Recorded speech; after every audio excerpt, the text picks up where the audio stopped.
Mes très chers élèves, bonjour. Vraiment, je suis tellement ravi de nous rencontrer dans le cadre de ces leçons de la langue française. Vraiment, notre objectif au cours de cette séance, c'est de mettre l'accent sur la deuxième composante de l'épreuve de l'examen normalisé, et celle de la langue. D'après le cadre référentiel de la langue française, cette étape se caractérise par trois étapes essentielles. Il s'agit d'identifier la phase de l'identification et de repérage, puis la deuxième étape, c'est l'application des règles, et la troisième étape, c'est établir des rapports logiques d'un fait de langue et le sens. Très bien. Avant de commencer, généralement, vous auriez besoin des outils de travail. Je vous invite, je vous demande de prendre votre cahier d'activité et un stylo et essayer de me suivre attentivement afin de bien réussir cette séance. D'accord, très bien. Notre objectif au cours de cette séance, c'est de vous présenter un certain nombre des exercices de soutien afin de vous permettre d'améliorer et vous aider pour la préparation à l'examen régional. Généralement, cette première partie est réservée à ces notions de le contenu de la langue en général.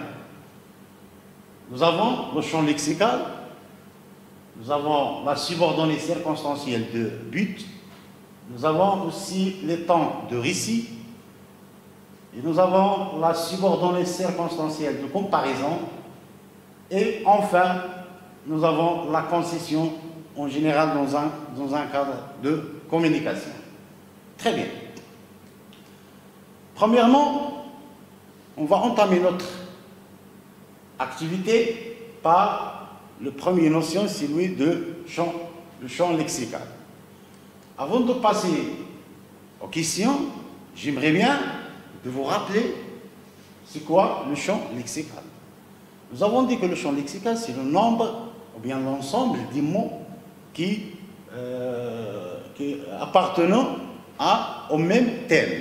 Peut-être ces mots peuvent être des noms ou bien des adverbes ou bien des adjectifs qualificatifs. Donc, je compte sur votre participation. Essayez de me suivre attentivement. Nous avons la première question. Relevez 4 termes appartenant au champ lexical du spectacle. On va passer à la lecture du support. Pendant 2 heures, les artistes ont dansé et chanté avec brio. Les décors étaient magnifiques. Il y avait un orchestre devant la scène.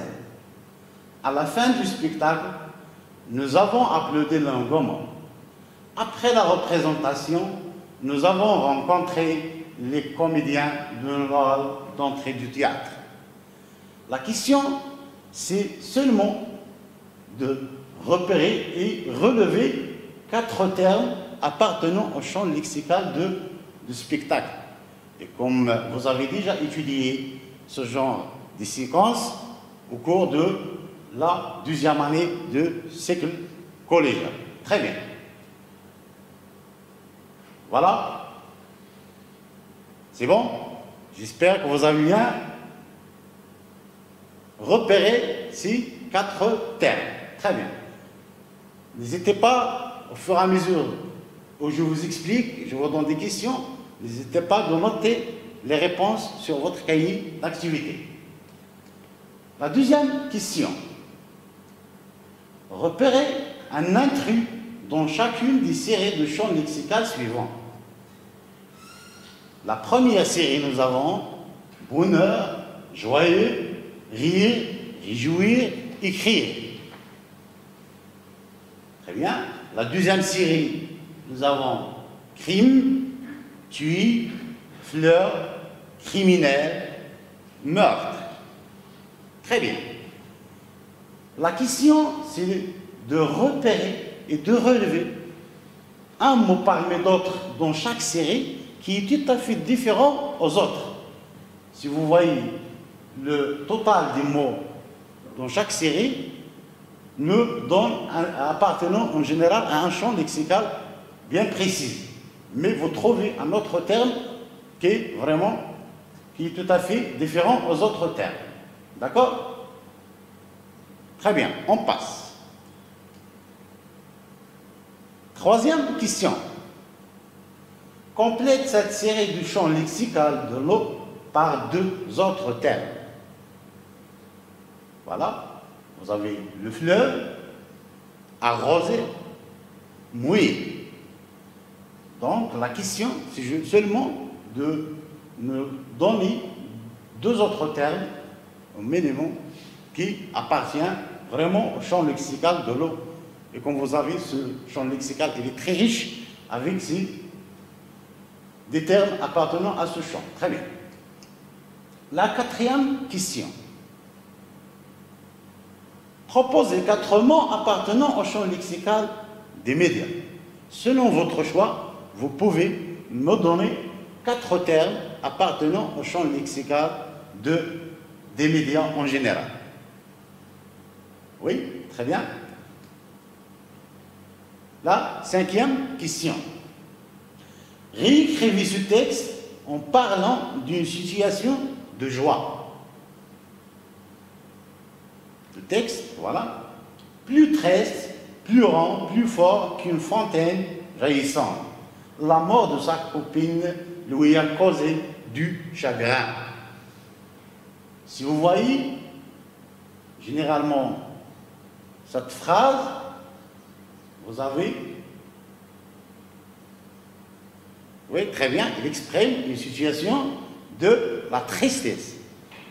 Notre objectif, c'est de transformer les mots et les verbes surlignés d'autre façon pour exprimer une autre situation de joie.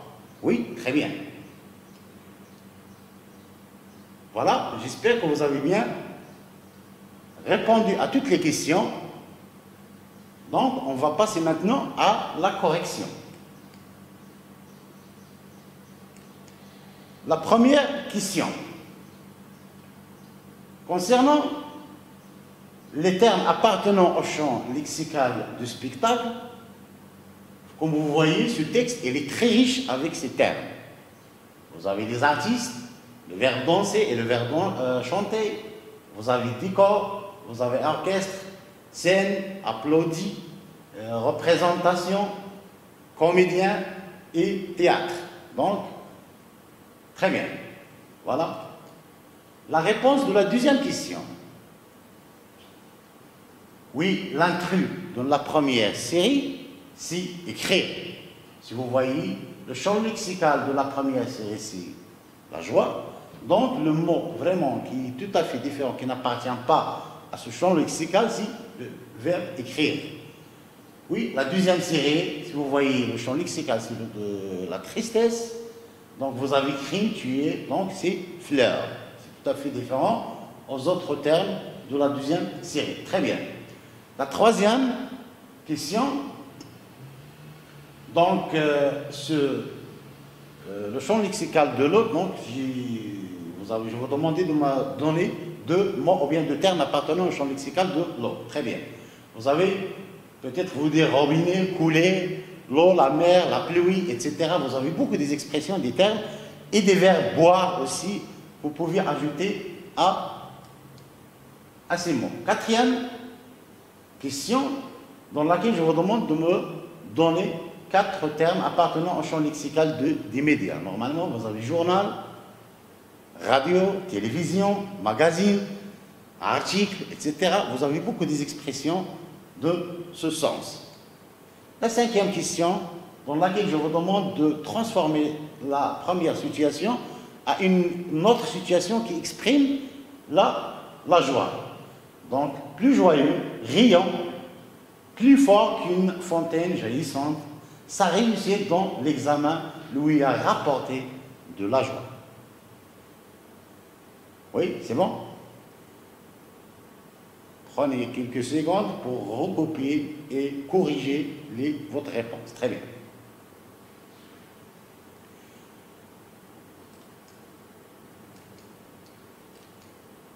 Voilà. On va passer directement à la deuxième notion de notre projet. C'est la subordonnée circonstancielle du but. Très bien. La première question. Relevez dans ce texte une subordonnée circonstancielle de but. Nous avons ce support. Vous avez un texte. On va le lire ensemble. Bien que Hatim soit très pauvre, il travaille bien et aime l'école. Il souhaite devenir un jour un ingénieur ou un médecin. Il fait toujours ses devoirs pour que ses professeurs soient satisfaits de lui. Il est tellement intelligent que tout le monde le respecte. Très bien.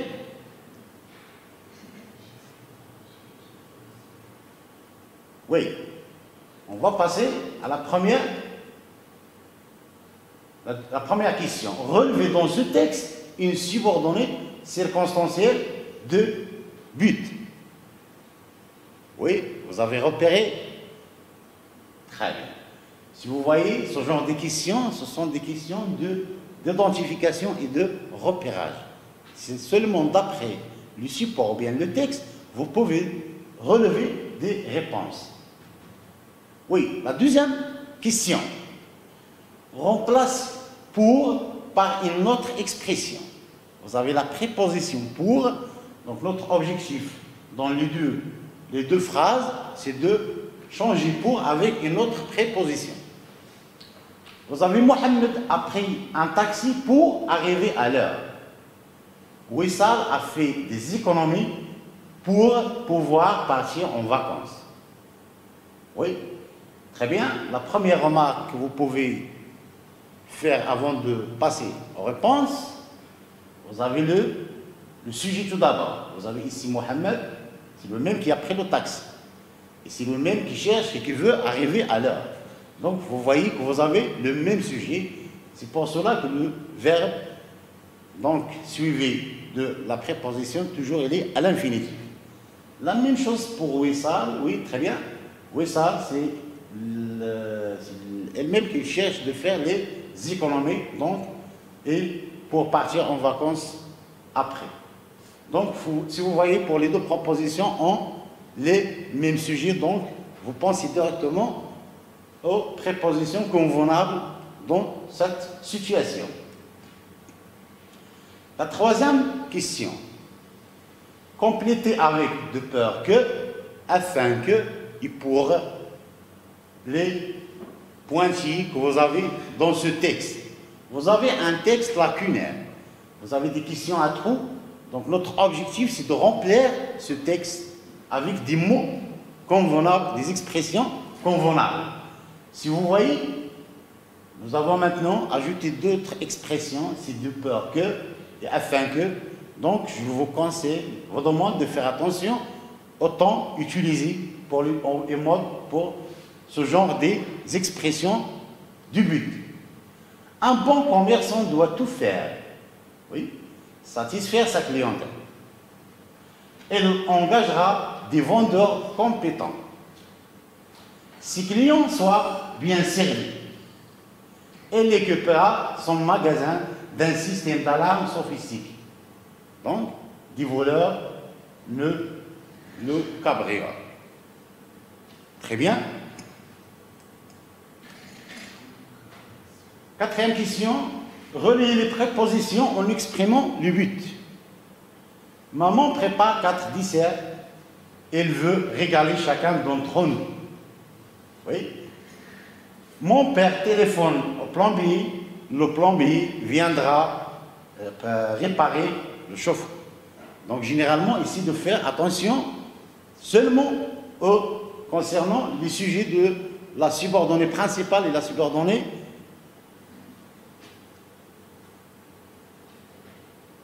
la proposition subordonnée. La cinquième question, je ferai tout. Dans quel but et pourquoi? Essayez de répondre à ce genre de questions. Ils sont allés en Espagne, dans quel but et pourquoi? Si vous voyez la troisième, la deuxième jusqu'à la cinquième question, ce sont des questions d'application des règles et d'établir des rapports. Donc, il faut travailler sur ce genre de questions. Généralement, vous pouvez le rencontrer le jour de l'examen régional. On va passer à la correction. Concernant la première question, donc la subordonnée circonstancielle du but, c'est pour que ses professeurs soient satisfaits de lui. Nous avons d'autres propositions, bien que donc c'est pour généralement la concession, et elle est tellement intelligente, etc. Mais notre objectif maintenant, c'est de travailler sur le but. Donc, c'est pour que ses professeurs soient satisfaits de lui. La deuxième réponse, donc, Mohamed a pris un taxi afin d'arriver à l'heure. Wissal a fait des économies de façon à pouvoir partir en vacances. Très bien. La troisième question, un bon commerçant doit tout faire pour satisfaire. Donc, vous avez ici le verbe à l'infinitif, donc on peut utiliser directement la préposition pour. Donc, il engagera des vendeurs compétents afin que, si vous voyez afin que, de peur que, toujours suivi de subjonctif, afin que ses clients soient bien servis.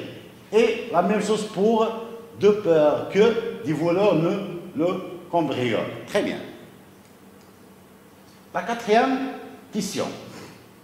Maman prépare 4 desserts pour régaler chacun d'entre nous. Donc, nous avons le même sujet, donc on va utiliser la préposition pour et suivi de l'infinitif.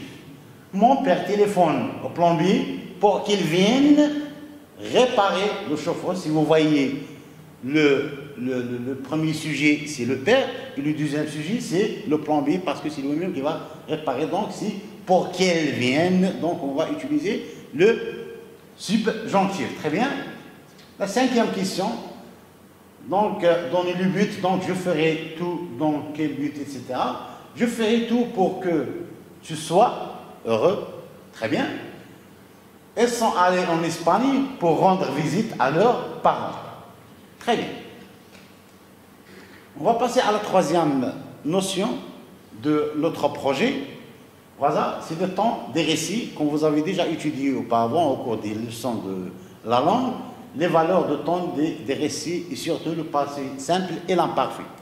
D'accord? On va passer maintenant à l'application et la consolidation après ces exercices suivants. Voilà, lisez attentivement ce texte. Très bien, on va le lire ensemble. Très bien. J'étais allé faire un tour au jardin public. J'avais envie de respirer un peu d'air dans cet espace verdoyant et serein. Soudain, je vis près d'un banc un sac de dames. Je m'empressais de demander à plusieurs personnes à qui était ce sac. Elle n'était à personne. On essayait bien de l'ouvrir, mais la fermeture était solide. Je ne savais quoi faire. Finalement, je le ramenais à la maison. Très bien. Donc la première question, c'est de relever un verbe conjugué à l'imparfait et un verbe conjugué au passé simple. Très bien. La deuxième question, réécrivez la phrase suivante en mettant chaque verbe souligné au temps indiqué entre parenthèses. Si vous voyez la serrure de sac, oui, et donc c'est à l'imparfait, solide. Le père réussira, donc réussira, le verbe réussir, vous pouvez utiliser au passé simple. Donc, réussira à la casse. Très bien. La troisième question, conjuguer les verbes entre parenthèses au temps convenable. D'après le contexte du texte, vous pouvez vraiment voir à quel temps vous pouvez conjuguer ce genre de verbes. Il s'agit des questions d'application des règles, généralement. Ce matin-là, au jardin de Pâques, le soleil brille, le verbe briller. Donc, si vous voyez, on est en train de faire la description. Les enfants jouaient tranquillement, l'état avec lequel jouent les enfants. Tout à coup, cet indicateur, comme vous savez, toujours est suivi avec un temps précis, lequel, comme nous avons déjà étudié. Donc, remonter et la pluie commençait à tomber. Très bien. La quatrième question, Complétez ce qui suit par une phrase en respectant le temps verbal.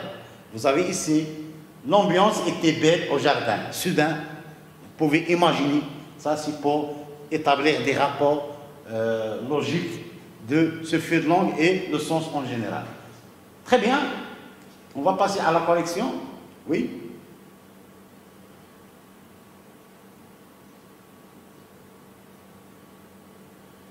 Voilà, comme vous voyez ce texte, il est très riche avec des verbes soit à l'imparfait ou bien au passé simple. Donc les verbes conjugués, vous avez été, avait, savait, ramené, etc. Les verbes conjugués au passé simple, vous avez m'empresser, essaya, etc. Très bien. Deuxième question. Donc la tireur de sac était, c'est le verbe être à l'indicatif, donc c'est était solide. Le père réussit, donc c'est le passé simple du verbe réussir, donc c'est à la fin était passé, donc c'est de réussir à la casse. Très bien. La troisième question. Conjuguer les verbes entre parenthèses au temps convenable. Donc ce matin, au jardin de Pâques, le soleil brillait, automatiquement on utilise l'imparfait, parce qu'on est dans la phase de la description. Et les enfants jouaient tranquillement, l'état avec lequel jouent les enfants. Tout à coup, automatiquement, il y a un changement. Donc, du nuage sombre remontait. Donc, automatiquement, après ces indicateurs, on utilise le passé simple, parce que nous avons une action achevée, terminée dans le passé. Donc, et aussi, et la pluie commença donc à tomber. C'est très bien. La réponse de la dernière question.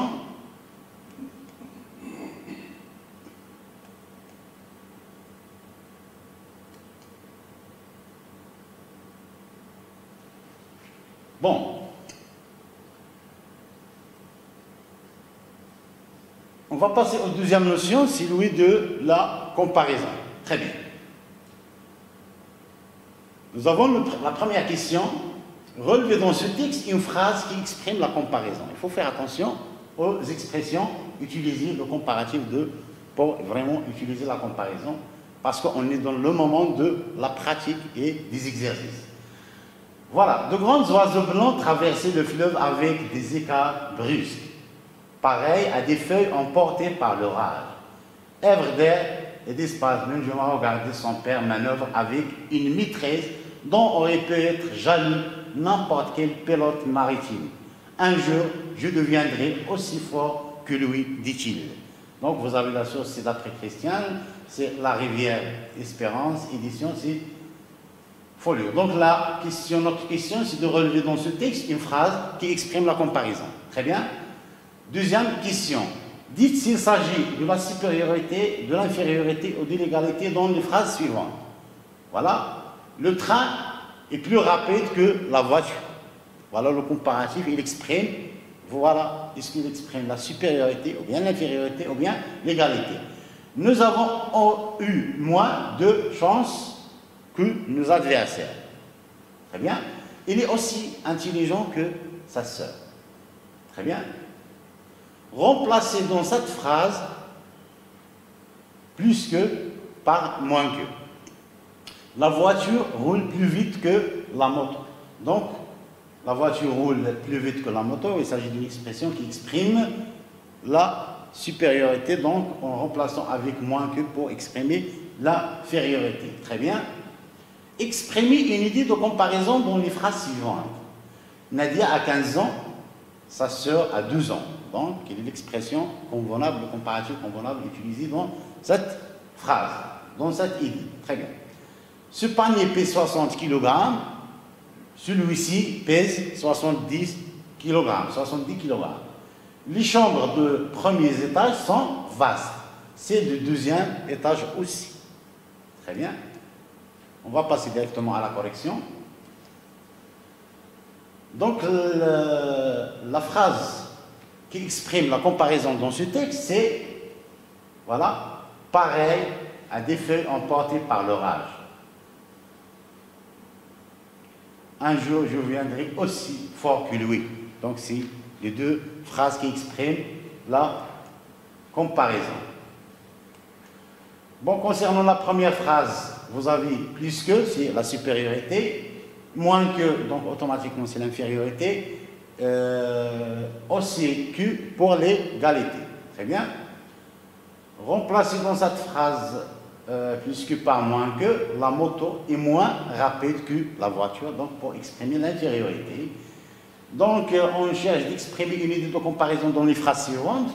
Vous avez, donc on peut dire Nadia est plus âgée que sa sœur. D'accord? Ce panier pèse 60, l'autre pèse 70 kg. Ce panier est moins lourd que celui-ci. Les chambres de premier étage sont vastes, alors que celles du deuxième étage sont aussi. Oui, c'est bien. Les chambres de premier étage sont aussi vastes que celles du deuxième étage. C'est pour exprimer l'égalité en utilisant aussi que. Très bien. On va passer à la concision dans un cadre de communication. Très bien. La première question. Laquelle des propositions suivantes exprime la concision? Vous avez des propositions suivantes. Donc, en admettant qu'il soit sérieux, je ne lui dévoilerai pas mes secrets. Donc, si ce monsieur était sérieux, il aurait tout l'estime de ses voisins. Je pense qu'il doit être sage et prudent. Donc, doit être sage et prudent. Généralement, donc, quelle est la proposition qui exprime la concision? Oui. Deuxième question. Certes, donc, soulignez, si on vous demande si vous avez un seul moyen ou bien plusieurs moyens. Soulignez-le ou bien les moyens utilisés pour exprimer la concision dans les deux propositions suivantes. Certes, votre garçon est très gentil avec ses camarades, mais il ne travaille pas bien quand même. Très bien. Oui, c'est ça. Il est vrai que cette fille semble très gentille, cependant, c'est une vraie peau de vache. Très bien. La troisième question. Complétez le tableau suivant. Vous avez énoncé l'émetteur, l'idée exprimée, le moyen utilisé. Notre objectif au cours de cette séance, vous avez énoncé, on cherche d'élaborer et établir des rapports. Très bien. Bien que ce texte soit long, il est compréhensible. Donc l'émetteur ou bien la situation de communication ici, c'est quoi? Automatiquement, il va énoncer cette idée, l'idée exprimée et le moyen. Reformuler la phrase suivante de façon à exprimer explicitement une concision. Ali est gentil et bienveillant, donc il est vêtu. Très bien. La cinquième question, donc le père exprime une concision en parlant au directeur de l'école concernant les résultats insatisfaisants de son fils. Que dira-t-il? Oui, on va passer directement à la correction. Laquelle des propositions suivantes exprime la concision? Automatiquement, c'est la première. En admettant qu'elle soit sérieuse, je ne lui dévoilerai pas mes secrets. Très bien. La deuxième question, certes, les expressions utilisées pour exprimer la concision, vous avez certes et mais. Elle est vrai que et l'expression cependant. Très bien. Vous avez dans le tableau, bien que ce texte soit long, il est compréhensible automatiquement, c'est l'émetteur, ça sera un élève à ses camarades le jour de certaines activités. L'objectif, l'idée exprimée, c'est la concision. Donc le moyen utilisé dans cette phrase, c'est bien que.